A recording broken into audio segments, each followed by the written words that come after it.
Hi everyone, good day. I am Regina S. Omnos from BS Ed major in Mathematics. So we are the second group and we are going to tackle about feminist theories and politics.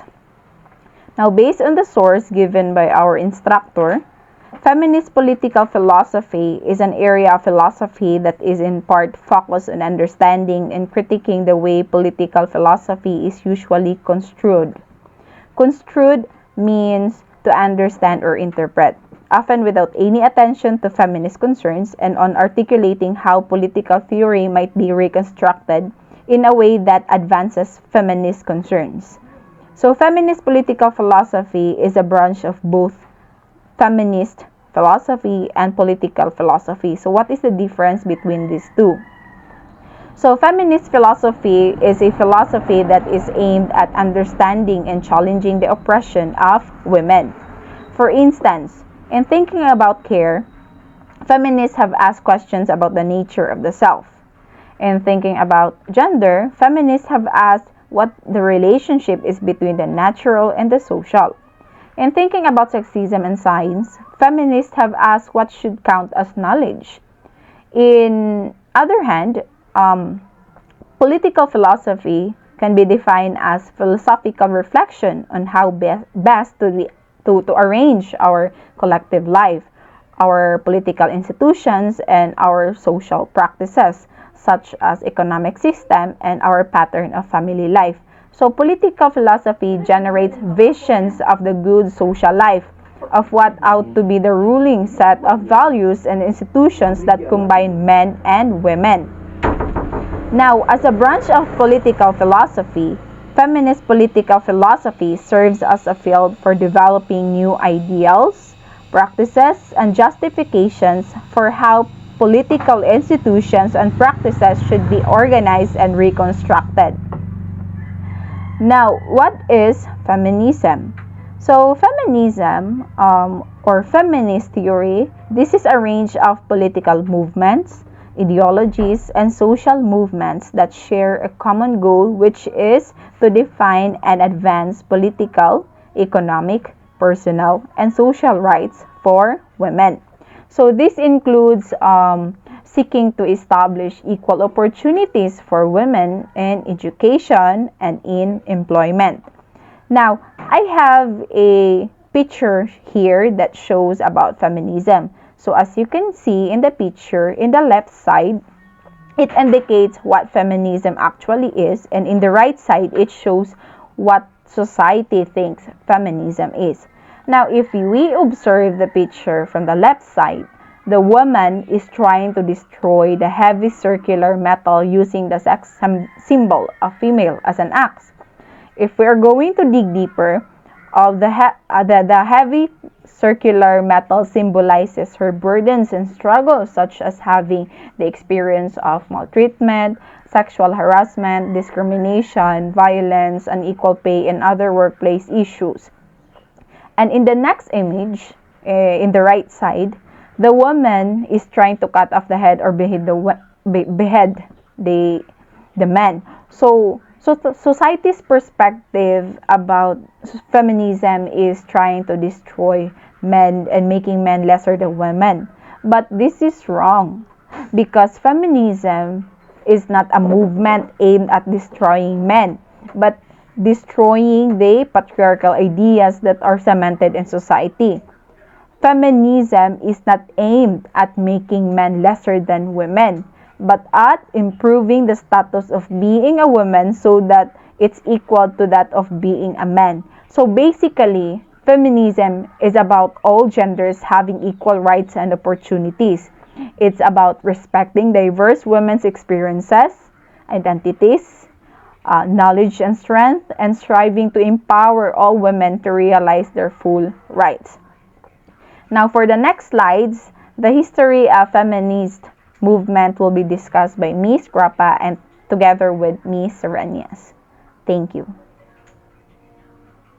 Our topic will be the history of the feminist movement. Introduction. Throughout history, women have been oppressed and underrepresented in the society. The various waves of the feminist movement have sought to change that by altering women's living condition and raising them into position of power to give them an equal voice. The four waves of feminism are complex as they intertwine with other social justice causes, including the civil rights and LGBTQ rights movement. During waves of the feminist movement, advocates have fought for voting rights, equity, reproductive justice, and redefining of femininity of the feminine complex. So before we go to that, first let us discuss what is feminist movement. So Feminist movement refers to a series of social and political movements that impacts and continue to impact women's position in society and the condition of their lives. The movement has addressed and to continue to address reproductive rights, voting rights, domestic violence, the age-wage gap, parental leave, basic needs, and security, and more. So, the major goal of the feminist movement includes creating equal opportunities and new freedom for women. The purpose of the feminist movement has shifted over time. However, in all four waves, feminists have sought to end discrimination and violence by pursuing social and legal reform. The feminist movement has grown stronger as more have women assume visible position of power in government, media, and businesses. So as of now, as you can observe, there's a lot of women that are in the government or in the politica, like the governor in Cebu. There is Gwen Garcia, and also we women can also work like kanang mga jobs sa mga laki, right? Like construction workers, or driving a motorcycle. Let's continue. Women have always impacted society, but many of their contributions have gone unnoticed or uncredited in historical records. Some of the most notable American feminists include Elizabeth Cady Stanton and Lucretia Mott, prominent suffragists in the mid-18th. These women supported the temperance and slavery abolition movement while also fighting for women's right to vote. However, during this time, black feminists like Bell Hooks were often left out of the mainstream feminist movement. In response, they created groups like the National Alliance of the Black Feminists and the National Black Feminist Organization. As can you observe, like sa una, is that dili jud kaayo ma-credited or ma-notice ang mga ideas sa women's right. Even today, some of the like sa atong dili kayo sila motuo og mga ideas basta gikan sa bayi, mostly jud like mas ikuan gud nila ang salaki nga ideas. So that is the feminist movement and feminist want. So let's go on to the first wave.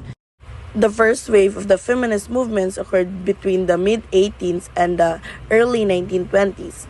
Some of the most important events during this time centered around the suffrage movement. So, in 1848, a group of women including Stanton held the Seneca Falls Convention. The first meeting to discuss women's rights, the attendees drafted a document outlining the initial movement's ideology and mapped out a cohesive political strategies to win the right to vote. During the first wave of the feminist movement, advocates also addressed issues like temperance and other topics concerning the domestic spree. Women pushed back on the gender roles imposed on them by the society and began to forge on their identity. So, as you can see, during the 1848, we women have no right to vote. So, for Stanton, she held a Seneca Falls Convention for us women to in order for us women to vote. As you can see, during that time, we women have limited access in our community or in our country. So let's move on to the second wave. The second wave of the feminist movement began in the 1960s and lasted a little over 20 years. The early days of this wave addressed the issue of the civil rights. Black people in the U.S. still face intense systematic discrimination, and the black women were disproportionately impacted. They were targets for sexual assaults on the bus routes, which and ultimately why the Montgomery Boy Scout become a significant movement in the civil rights and feminist movement. So, feminists also began to question cultural touchstones like the Miss American pageant. They challenged ideologies and events that reduce women to object of desire and held them unrealistic beauty standard.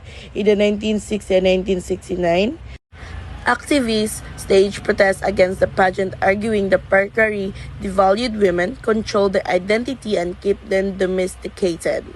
So, as you observed in the second wave, they are more focused on the black people or the black women because, as what you can observe or see in the videos, especially in the U.S., there's always a discrimination, especially for the black people. They always assume that if you're black or you are not white, they will always assume that you have no ideas, you have no great ideas. So let's stop this kind of discriminations. So that is all my report, and I hope you get a lesson from my report. The next topic will be discussed by my co-partner, which is the third and the fourth wave. So, good day everyone. I'm Charlene Grappa, and I'll be the one to continue the discussion about the history of the feminist movement. So, without further ado, let's proceed to the next discussion, which is the third wave of the feminist movement. So the third wave of the feminist movement began in the mid 1990s, bringing subtler forms of gender based oppression to light. For instance, in 1991, Anita Hill's testimony at Clarence Thomas Supreme Court nomination hearings brought greater recognition to sexual harassment in the workplace. So the third wave also challenged the idea of universal womanhood via the punk music scene. Riot GRRL was an underground punk feminist movement that combined politics, activism, and musical expression. The GRRLs of this wave often embrace femininity by donning the stilettos, lipstick, and braziers their foremothers had thrown out. These activists created a new way of thinking, in which a woman could simultaneously embrace feminine dress, once viewed as a symbol of male oppression, and demonstrate her intellectual understanding. So let's proceed to the next discussion, which is the feminist movement today. So feminist movement today, especially in the United States, are riding the undefined fourth wave of the feminist movement. So the United States um are want to have a fourth wave of the feminist movement. So, being a feminist in 2022 means learning and requiring gender equity beyond catchwords, beyond catchphrases, beyond what is presented on social media, on news stories, in textbooks, on documentaries, according to Dr. Dennis, rather. So, an example of the feminist movement are the hashtag #MeToo movement, which gained traction in 2017 when producer Harvey Weinstein was exposed for sexually harassing and assaulting women in Hollywood. Unbe- Unbeknownst to many, activist and survivor Tarana Burke actually started a similar movement over a decade earlier. Her nonprofit organization, Me Too, strives to provide resources for survivors and help activists and sexual violence. And also, being a feminist in 2022 means never falling for the falsehood that problems were invented in 2016 and 2020 to 2022. Never pretend problems are a certain politician and political party, according to Dr. Dennis. Problems are human existence and changes are also human existence. So they direct the consciousness to the correct issues and direct constant changes to the correct solutions. So this means that humans a human being create problems, and also human being can also solve that problems, can also make a solution to that problems, and of course, human being can also correct their mistakes. So here are the frequently asked questions about the feminist movement. So is feminism the same as gender equality? So according to the resources, feminism is not the same as gender equality. Even though people sometimes use the terms interchangeably when discussing women's rights. Gender equality refers to equal rights, opportunities, and responsibilities for all people regardless of gender. Feminism is an ideology that advocates for women's rights based on gender equality. So, it's understandable naman the differences between feminism and gender equality. So, let's proceed to other question. Who started the feminist movement? So in 1921, the United States commemorated the founders of the women's suffrage movement by displaying a monument honoring Elizabeth Cady Stanton, Susan B. Anthony, and Lucretia Mott in the rotunda of the United States Capitol. These suffragists were the first to lead a national movement on behalf of white women after the founding of the United States. And lastly, um, why is the women's rights movement important? Um, the suffrage movement the suffrage movement secured rights for white women to vote with the passage of the 19th Amendment to the U.S. Constitution. The movement was also the first time women were formally involved in political decision making in the US. Women in the suffrage movement were able to gain both visibility and hands on political experience. Suffragists opened doors for future generations of women in politics, like Hathel White Caraway, who became the first woman elected to serve a full term in the U.S. Senate. So, representing Arkansas. So, throughout the past few decades, women like Tarana Burke and Ruth Bader Ginsburg continued to fuel this movement, fighting for women's rights and addressing contemporary problems. So, that's why it is really necessary, it is really important to know the women's rights movement. So since these movements helps to protect the rights of every woman, um, either their abuse, discrimination, and other and other discrimination against them. That would be all, I think, for the history of the feminist movement. Thank you. Good day, everyone. Today I will be discussing the gender reform feminism. Okay, so we have um, the feminisms of the 1960s and the 1970s were the beginning of the second wave of feminism. They are the liberal feminism, Marxist and socialist feminisms, and the development feminism. So basically, I will be discussing these three categories of feminism, and we will be focusing on them.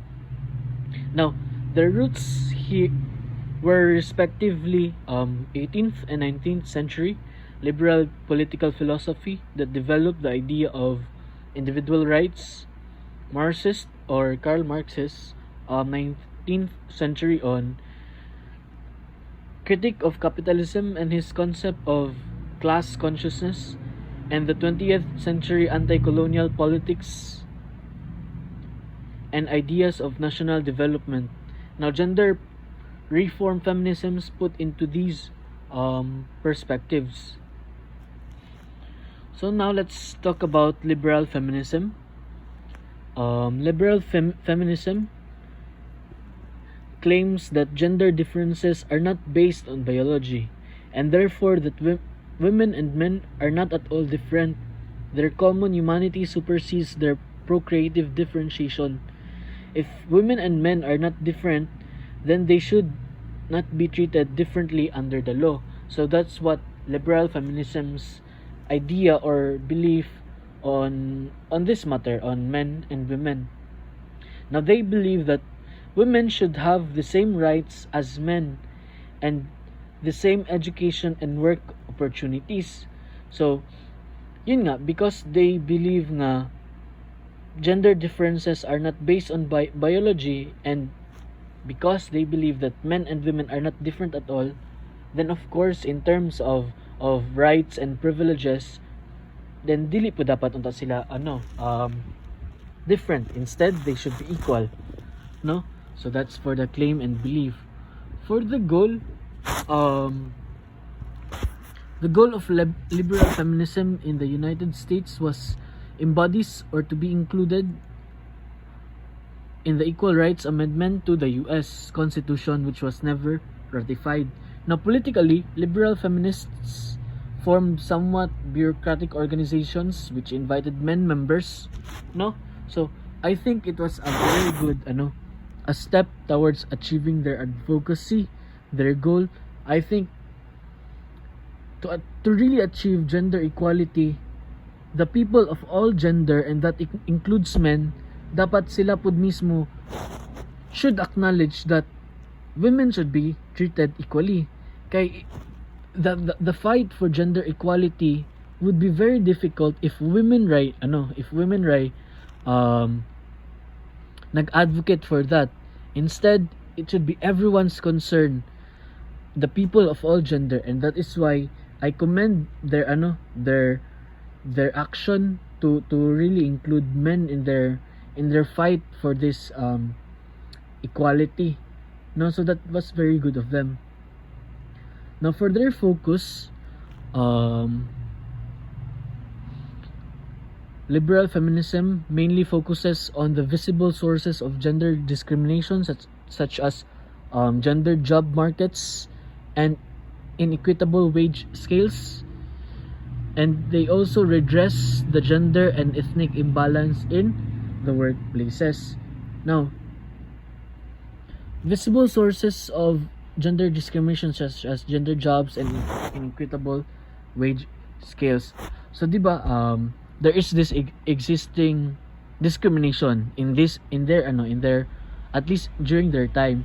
So that is why they advocate, or they try to to equalize and to balance that that gap between the salary, the wage scale of men and women. Now, in the part na they redress the gender and ethnic imbalance in the workplaces, this is where they encourage men to train for jobs such as nursing, teaching, and secretary. So notice nga, men are trained for jobs na supposedly and during their time were seen to be as jobs for women. On the other hand, for women, they were trained for fields like engineering, construction, police works, etc., which are of course seen to be as men's jobs. So because there is this gender job markets, there is actually an imbalance in the workforce. Why is that? This is because during their time, especially with hard labor jobs like or mga very risky jobs like construction, engineering, police works, so these works were labeled to be as the men's job. Now because of that, women, regardless if they're qualified or not, do not have the chance to pursue these lines of work, correct? Because they're labeled as jobs for men. And that is why there is this imbalance na, the effect of that gendered job market. It now creates an imbalance in the workforce. That is why liberal feminism advocates na mawala na ni nga notion or these norms created by the society they are living. No, so that was very good of them.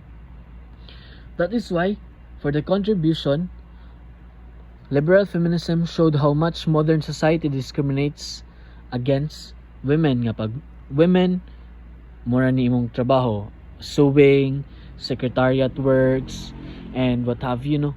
So of course, pag women ka, mas gamay imong sahod. So that was a very evident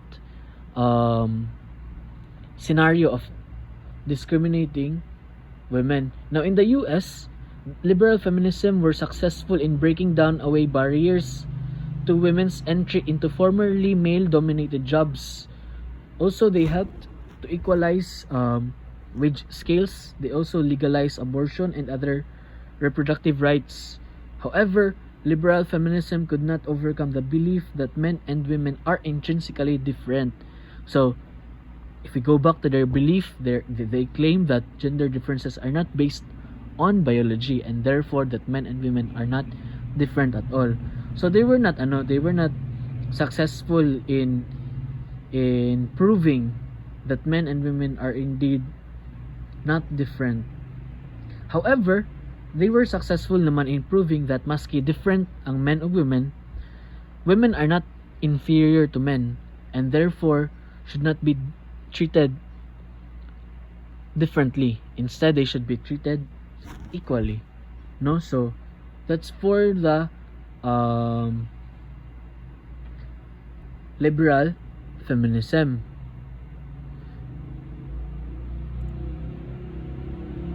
Next, we have the Marxist and the socialist feminism.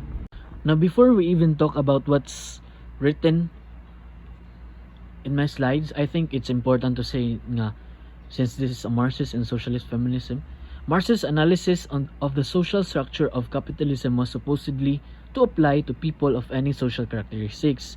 Now, if you owned the means of production, you were a member of the capitalist class. However, if you sold your labor for a wage, then you were a member of proletariat. So simply put, proletariat as, if you're a member of the proletariat, then simply put, you are a worker because you're being paid in exchange for your labor. Now that would be true of women as well, except that until the end of the 19th century, married women in the capitalist countries were not allowed to own property in their own name. Their profits from any businesses they ran and their wages belonged to their husband. Although Marx recognized that workers and capitalists had wives who worked in the home and took care of the children, he had no place for housewives in the analysis of the capitalism. So here we see a clear picture of discrimination, no? Discrimination against women, no, na regardless if you were a capitalist or a member of the proletariat, you cannot own a business na under your name, and the profit of your business is dili mapunta nimo, mapunta sa imong husband. The same is true if you're a member of the proletariat. You cannot own your wage or your salary, instead mapunta siya sa bana. So this is a very sad story and a very a mirror of reality during this time. That is why there came the Marxist feminism. We now proceed to the contribution. It was the Marxist feminism that put housewives into the structure of capitalism. Housewives are vital to capitalism, indeed to any industrial economy, because their unpaid work in the home maintains bosses and workers. Now, without women doing the household chores, keeping the house, men could hardly function in their day-to-day life, so much more in functioning to their jobs, no? So without the other, one could hardly exist in the first place. Without the men, maglisod po ang bayi. That's just reality, correct? Although this is supposedly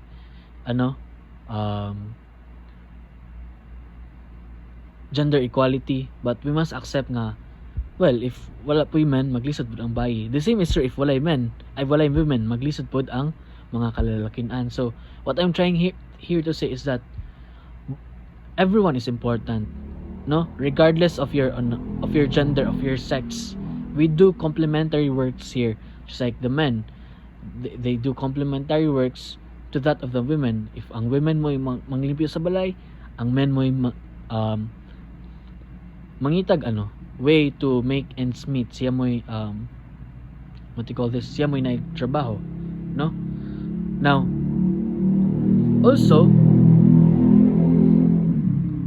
the reason why women should be accounted or taken into account when we talk about capitalism is take note if ang husband magkasakit or for whatever reason dili siya katabaho, women could always do the work, correct? Women could always find all possible ways to make the living if dili makaya sa bana. So that is why it's really unfair of Karl Marx not to include women in the analysis of capitalism.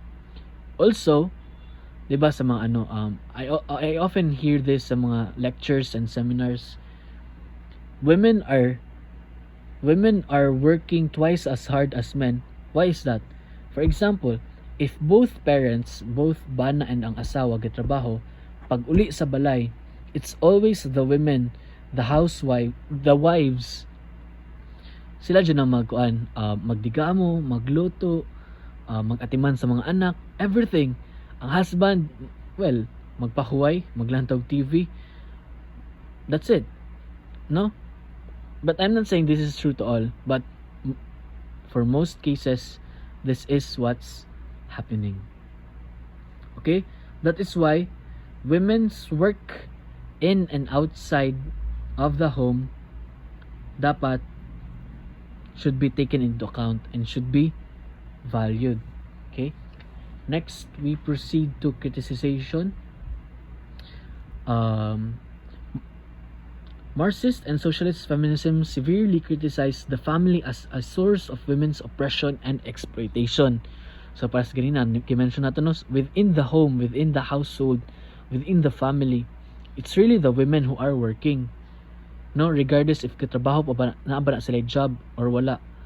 No, so kumbaga they're working 24/7, no? Now if a woman works for her family in the home, she has to be supported, and so she is economically dependent on the quote-unquote man of the house. No, so of course if the woman is working full-time in the house, taking care of the children, keeping the house, doing the household chores, so she has no more time to work, correct? And so she becomes dependent on the husband. Of course, that's expected. What do you expect? What do you expect? Na she's not paid just by doing the household chores, correct? So, yeah, that's a sad reality. Now, however, if she works outside the home, she is still expected to fulfill her domestic duties, and so she ends up working twice as hard as a man, and usually for a lot less pay. So as mentioned earlier, now this is a very sad reality nga. Despite the woman having a job, a daytime job, she still ends up working in the house, doing the household chores, and if sumadahon tanan, mas gamay ra gyapon madawat ang mga babaye in terms of sweldo. No, so that's very sad, no?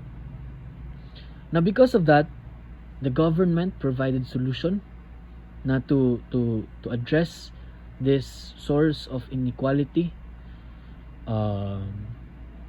Government provided paid leave for mothers before and after the birth of a child, and that provide affordable childcare. However, well, of course, this was a government solution, no? However, for the socialist feminism, they find a lapse, a gap, and a problem to this solution. Why is that? Because the housewives have paid leave. Now, what does this result to? Well, this can be seen as mga bayi ra jud. It's the women's and mother's sole responsibility of taking good care of the child, of the family as a whole. No, so this actually creates a burden to women. No, kay everything, it's like it's their whole responsibility to take care of the child. No, and it's really the upbringing of the children. No, okay lang ta if well magpatutoy, because there is a explanation to that na biologically speaking, it's the women who can breastfeed, of course, the infant. However, it's really the upbringing no nga masig medyo gulang-gulang na still ang mother lang gyapoy nag-atiman. So that is why the socialist feminism provided a solution, which is a comparable worth or pay equity. Now, in examining the reasons why women and men workers' salary are so discrepant, proponents of the comparable worth, or those who propose the comparable worth, basically the socialist feminists, they found out that wage scales are not set by the market for labor, by what a worker is worth to an employer, or by the worker's education or other credentials. Salaries are in fact set by the conventional worth. Now, the conventional worth is rooted in gender and ethnic and other forms of discrimination. So, this is basically the metrics in identifying the wage scale of a particular person. No, this I'm talking about the worth. I'm talking about the conventional worth, no, which is deeply rooted in ethnic and gender discrimination. So, pagbayi ka, mas gamay jud imong sweldo regardless if ni-graduate pa kag summa cum laude, ni-graduate ka with Latin honors, you have all the credentials you need, you have the skills, you have the attitude, everything. They're not taking it into account if you're a bayi, no? Pagka nga lang bayi ka, regardless, more lang jud ay imong ilang basyan, because you're bayi, mas gamay jud kag sweldo, no? And that was very unfair, and that is why the socialist feminism have this suggestion, comparable worth, wherein your worth is measured not on your sex, not on your gender, but on your credentials, on your capacity, on your capability and skills in that particular field of work, no? So that was very good, and here nakita jud nato ang what do you call this, pag-equalize sa wage scale and pag-bridge sa gap in terms of the pay sa men and sa women. So that was very good of the Marxist and socialist feminism. So I hope that was clear. Next, let's proceed to development feminism. Now, the development feminism has done extensive gender analysis on the global economy and addresses the political issues of women's rights versus national and cultural traditions. Now, development feminism has made an important theoretical contribution in equating women's status with control of economic resources. Now, in some societies though, women control significant economic resources and so have high status. In contrast, in societies with patriarchal family structures where anything women produce, including children, belongs to the husband. So, pares kanina katong sa, regardless if you're a proletariat, a member of the proletariat, or the capitalist, imong sweldo, imong sahod, imong profit, mapunta jud sa husband, no? So that was very unfair. Now, in addition to the gendered economic analysis, this feminism, talking about development feminism, addresses political issues on women's rights versus national and cultural tradition. Now, at the United Nations 4th World Conference of Women Forum, held in Beijing in 1995, we all know the popular slogan, human rights as women's rights and women's rights are human rights, correct? So that was the slogan during this time, 1995. Of course, through the initiative of the development feminism. Now, the platform for action document that came out on the United Nations conference condemned meaning condemned meaning gidrop or giprohibit nila particular cultural practices that are oppressive to women. These are, These are and not limited to the following: infanticide, dowry, child marriage, female genital mutilation. Okay? So, of course, to me as an outsider of this particular country who has this practice or part of their culture, to me this is good news, especially with female genital mutilation. No, correct? In our previous lesson, diba, we have read about female genital mutilation, no? So kaluluoy kay itong mga bayi, they didn't even know what they were about, what their parents, especially their mothers, no? It was so sad nga. It was in fact their mothers who had the final say or the decision nga mo to ipa-undergo og female genital mutilation ang mga bayi. And to those who experience this kind of process, it was very difficult for them. It was very painful, and wag naano sila, ilang pagkababayi was wag naano gani, na-harass jud sila.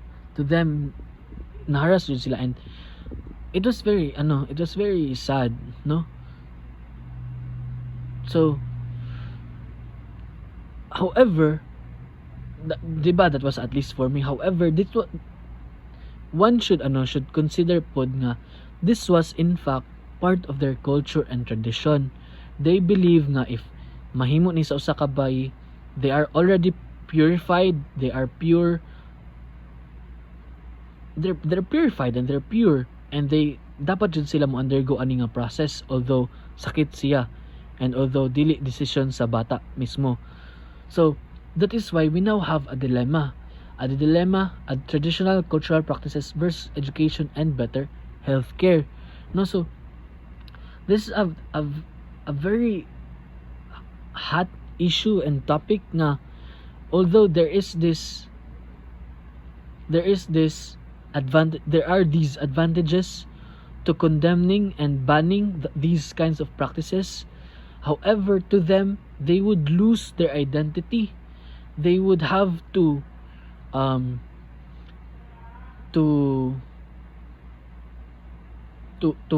erase their cultures. So it's really a dilemma. And just like the Philippines,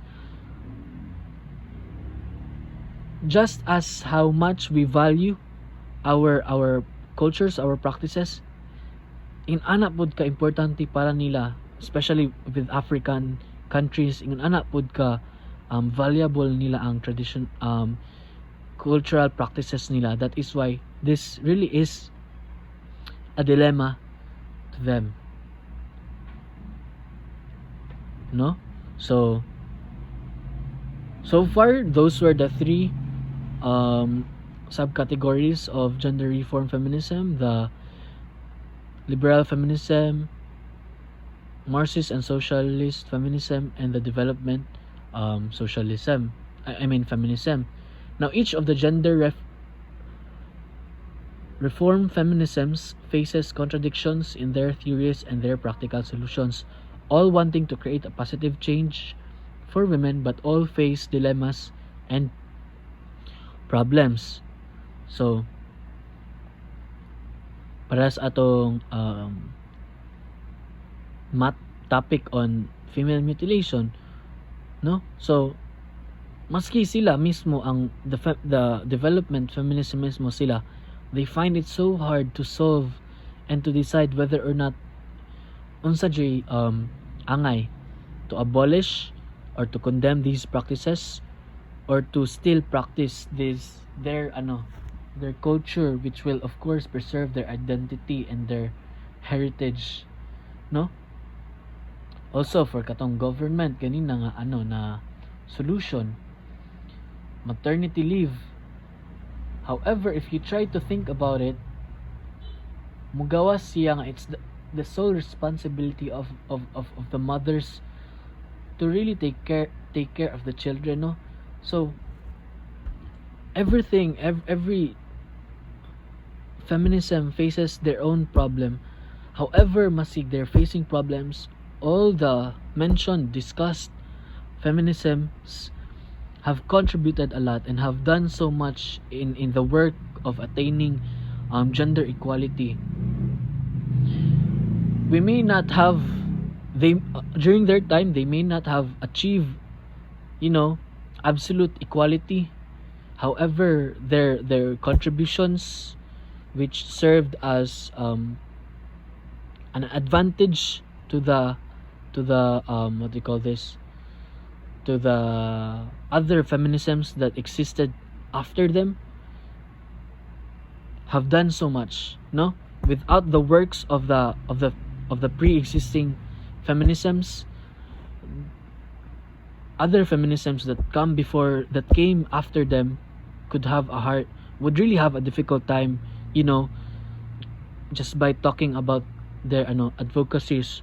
So everyone contributed, and everyone has made substantial changes and achievements in their own right. So that ends my talk. I now give the floor to the next reporter, who will be talking about other forms of feminism, who in their own right also have contributed so much towards achieving gender equality. Thank you. Hello everyone, I am Jenan Hazel A. Diocos and I am the one to report the gender resistance feminism. Now, let us define first what is feminism. Feminism is about all genders having equal rights and opportunities. It's about respecting diverse women's experiences, identities, knowledge, and strengths, and striving to empower all women to realize their full rights. It's a matter of being who you are, being the woman that you are without fears of judgment or a joke. It's being successful, not in a materialistic way, but in the way you want to be. It's about doing what you want to do in life, fighting for what you want, and not waiting for others to give you what you need. Gender resistance feminism, also known as genderqueer feminism or non-binary feminism, is a form of feminism that challenges traditional gender norms and seeks to dismantle the gender binary. It recognizes that gender is not strictly limited to male and female categories and that it is a social construct that can be fluid and diverse. There are key principles and beliefs of gender resistance feminism, which are critique of gender, patriarchy of power, intersectionality, transgender issues, feminist activism, criticism and controversy, body positivity and autonomy, social and political activism, community and solidarity, and lastly, self-reflection and accountability. The first one, we have the critique of gender. Gender resistance feminism emphasizes the distinction between biological sex and socially constructed gender. It argues that gender is a hierarchical system that enforces oppressive norms and expectations on individuals based on their assigned sex at birth. As individual human being who has unique or different gender identity, we are expected to act based on our genders. We are expected to do the things particularly, just like for example, if you were a boy, of course, ang imo nga pagabuhaton is naka-align sa boy, and then if you were a girl, then basically muak ka as a girl. Next, patriarchy of power. Gender resistance feminism analyzes gender within the framework of patriarchy, a system of social organization that privileges men and subordinates women.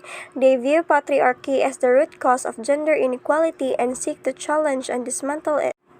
When we say patriarchy, it is all about the social relations of power between men and women and women, and men.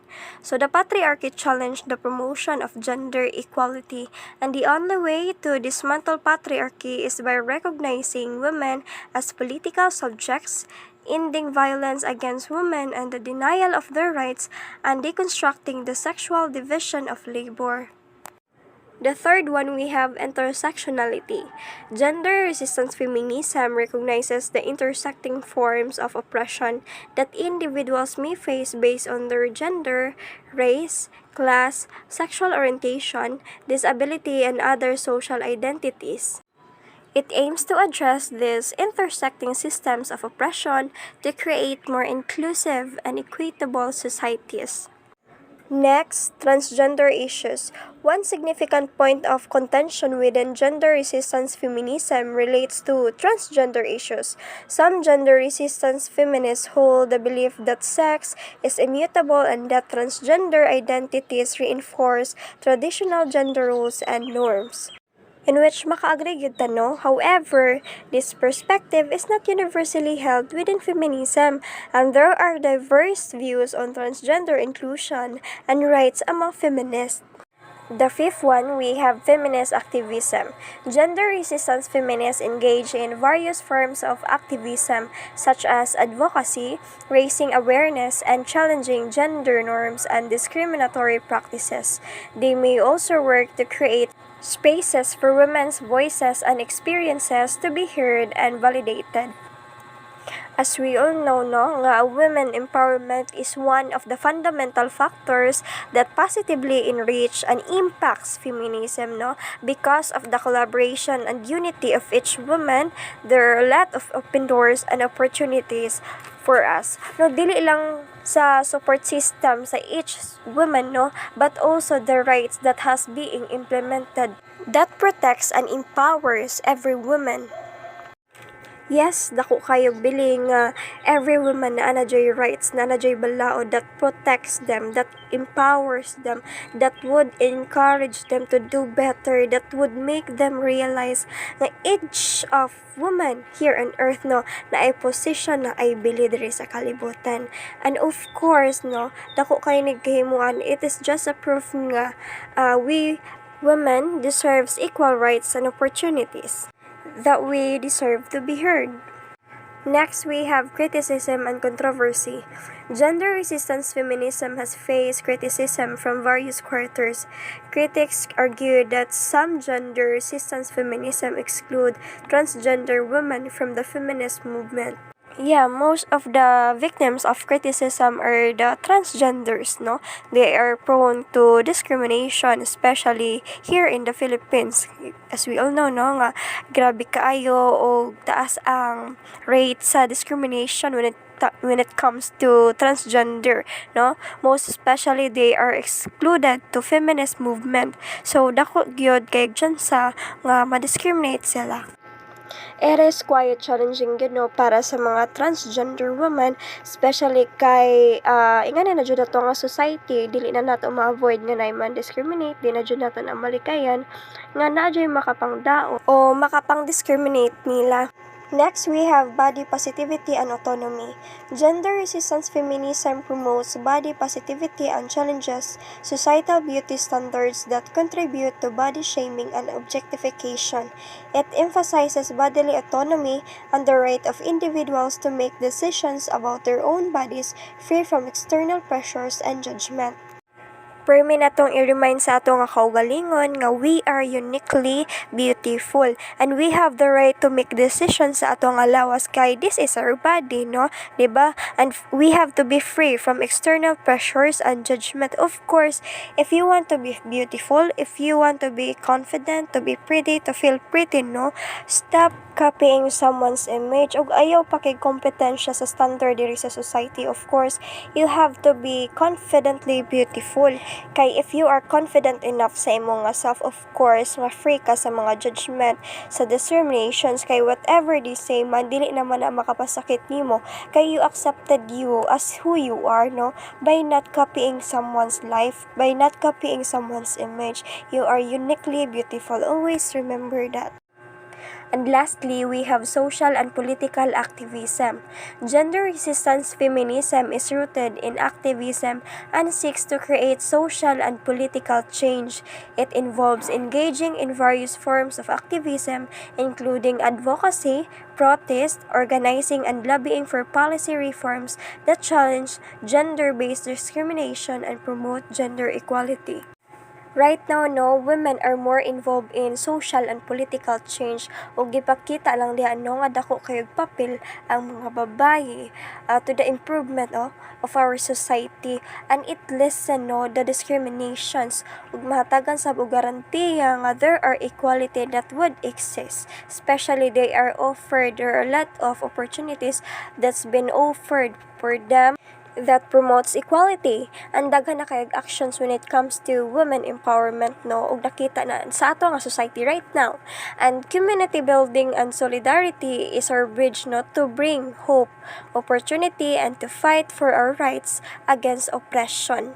So these principles and beliefs form a foundation for gender resistance feminism, guiding its critique of gender norms, advocacy for gender equality, and efforts to create a more inclusive and just society for all genders. And now, I will give the floor to the next reporter. Hi, ma'am. Hello. Good morning, good noon, good afternoon, good evening. Depende on what time ni manigay watch ang video. But before that, by the way, I am Rizal P. Angel, and I was assigned to discuss or tackle about gender rebellion feminism. Okay, so to begin my discussion, by the way, what you have seen on the screen is the picture of Abigail Adams, the wife of President John Adams. So she served as an official advisor, and their letter shows him seeking her counsel on many issues, including his presidential aspirations. So Adams remained a supportive spouse, and after her husband became the president in 1797 and her eldest son John Quincy would become president 7 years after her death in 1825. So to furthermore discuss about Abigail Adams, so Abigail Adams is the first lady to President John Adams, basically because she is the wife of the president. So Abigail Adams specifically saw access to education, property, and ballot as a critical woman's equality. So in her letter to her husband John Adams, Abigail Adams warned that if particular care and attention is not paid to the ladies, we are determined to ferment a rebellion and will not hold ourselves bound by any laws in which we have no voice. So, yang pasabot ani is, yang inan yung husband na if dili ganit tagaan og same treatment or attention, specifically pay ang mga bayi, is magrebelde gid sila. And of course, dili sila mo follow sa law nga feeling nila wala sila right or wala sila voice to express themselves, wala sila voice to ganing ilang i-protect to the ilang kaugalingon, because as we all know, ladies before is low gid sila og ganing dili prioritize, like gamay ra kay ang panglantaw sa mga bayi sa una panahon. So particularly Abigail Adams warned her husband to her letter nga if dili good magrebelde gud sila. So that became the rebellion that Adams threatened began in the 19th century. So from that letter during 19th century, dito na nag-start ang rebellion feminist. As calls for greater freedom for women joined with voices demanding the end of slavery. So, with Abigail Adams, siya may nag-lead yun, no, nga ang slavery to women kay ma-eradicate siya sa society, and very much thankful nga karon dili na para sa una nga bargi maliit na kay nila ang babae. So enough with that. Rebellion starts 19th century with Abigail Adams. And now let us define what is feminism means, or what is feminism rebellion means. So it is a feminist theory that challenges traditional gender roles and expectations. It seeks to dismantle the binary gender system and create a society where individuals are free to express their gender and sexuality without fear of discrimination or violence. So, on the other hand, feminism is also a belief in the political, economic, and cultural equality of women. It has roots in the earlier eras of human civilization before. And also, it is typically separated in three waves, as what the first reporter or second reporter, I guess, mentioned. First wave feminism, focusing on equality and anti discrimination. And the third wave is feminism, which started in 1990s as a backlash to the second wave's perceived privileging of white straight women. So that is the focus of feminism, rebellion feminism. So in overall, feminist targets the idea to get the fair and trust for all gender. And now let's jump to the rebellion feminist advocate the following. So this four is the highlight or the what feminism advocates for. First is the marginalized groups, LGBTQA plus individuals, people with different colors, and lastly, people with disabilities. But first, let's tackle the marginalized groups. So, what is marginalized groups? Marginalization occurs when people are excluded based on social identities such as race, gender, sexuality, and social class, as well as the inequitable distribution of social, economic, physical, and psychological resources. So, basically, marginalization is that kanaganing bragiput nga nila o braganing barrier nga para maka-avail sila og unsay dapat nila. So inan na siya in another term. Like we're getting excluded sila meaning wala sila gilapot or worse wala sila gina-consider. Or should I say, it refers to treating a person or group as though they are significant by isolating and disempowering them, in which this includes transgender women, cisgender women, transgender men, non binary people, or among many other marginalized gender identities in our societies. Next is the LGBTIQA plus individuals. So it is an involving acronym that stands for lesbian, gay, bisexual, transgender, intersex, queer, questioning, asexual, many other terms such as non-binary and pansexual that people use to describe their experiences of their gender, sexuality, and psychological sex characteristics. So why LGBTQIA plus individuals is one of the most rampant advocate and rebellion feminism. Kaya kani sila ang usually naka-experience of discrimination, most especially for those people who are Christian. Not all, kay dili magud sila mo to like man and woman ra jud kuno. But then nowadays there's nothing wrong man pod if there are LGBTQ people in our society kay tawo ra man pod sila. And also appeal din siya sa gi-advocate because I do believe nga gi-fight nila ilang right as a person, setting aside their identities, setting aside what they have chosen for themselves, in which they express it. As long as wala lang gid sila yung gitapakan ng ubang tao, I guess there's nothing wrong with it.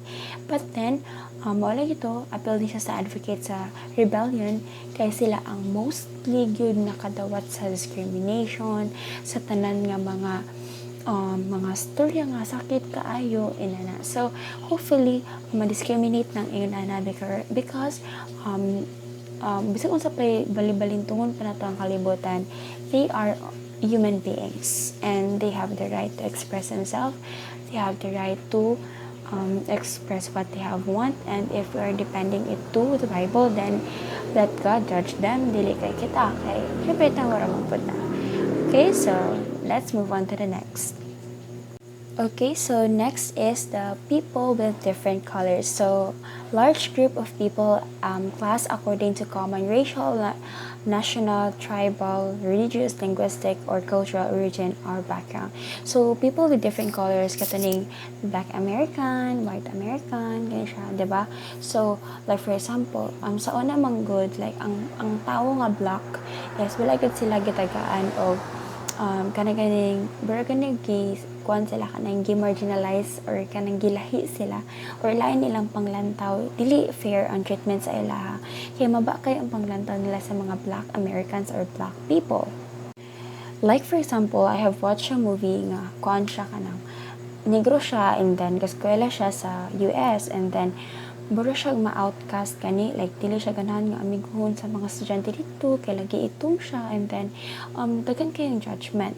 And now as what I have observed in the current situation right now, like pero di naman kay siya rampant gyud nga pareha sa una, but then it's very happy and overwhelming to know nga na naging differences kay dili pud pa lalim. And also we should not base it from their color or nation. It is because I do believe that their skin color has nothing to do with their personality alone. And if they're a black American or white American, then there's nothing wrong with it. They are human beings and they have the right to live fairly and treated equally. Dili kay pili-pili lang. So, muna siyang gi-appeal siya sa advocate sa feminism. Okay, so now let's jump to the last one, which is people with disabilities. So people with disabilities, these are the persons with disabilities include those who have long-term physical, mental, intellectual, or sensory impairments, which is interaction with various barriers may hinder their full and effective participation in society on an equal basis with others. So basically, nga naman gi-include sa feminist rebellion ang people with disabilities. Kaya of course, aside sa tao sila, kanang there are also some female or men nga na ay kapansanan nga wala nila taghaig pagtagad. It's because para nila wala sila silbi. Kay guilty or not, there are a lot of people if makakita og tawo nga na ay kapansanan or disabilities, they would thought nga that person is useless, walay pakinabang. So therefore, dili nila tagaag pagtagad kay wala man sila benefit nga makuha. Inana siya ka sad reality. Wherein siguro gi-appeal siya sa advocacy sa feminist because ganahan sila, of course, kita or ako, nga ma-eradicate ng inana nga personality because it is very toxic. Kaya ang unsaon na to pag progress if ang usa ka nasod walay unity, walay dili ka balong motabang sa usat usa like magbirahanay ta paubos imbis na magbirahanay ta pasaka.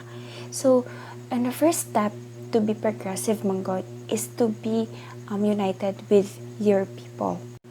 And come to think of it, how can you be united or how can you have a progressive world or country if ikaw mismo sa imong kaugalingon dili ka mo adapt.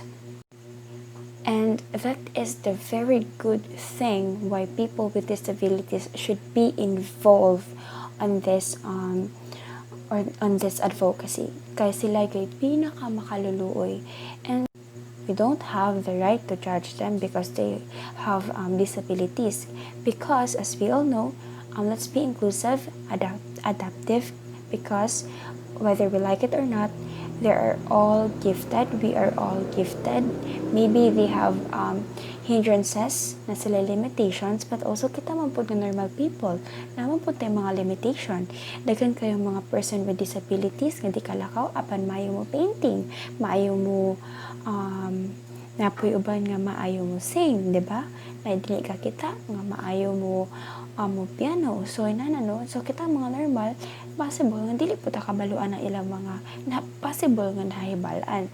So come to think of it, if they have limitation, you as a normal person have limitation also, but then again they don't look them as a different people just because they have disabilities, but look at them as a normal people that has a limitation on their capabilities and skills or activity that they are doing or they should do.